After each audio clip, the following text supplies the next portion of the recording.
7 अक्टूबर 2023 को हमास के इजराइल पर हमले से भड़की जंग अब पूरे मिडिल ईस्ट को दहला रही है।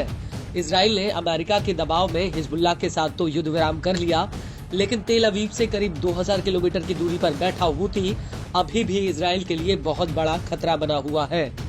गाजा युद्ध के बाद से ही हूती लगातार लाल सागर में इजराइल और अमेरिका से जुड़े जहाजों पर हमले कर रहा था, लेकिन देखते ही देखते हूती तेल अवीव तक पहुंच गया और अब हूती के ड्रोन और मिसाइल इजराइल के भीतर गिर रहे हैं। लेकिन बड़ी बात यह है कि अमेरिका भी हूती को रोक नहीं पा रहा है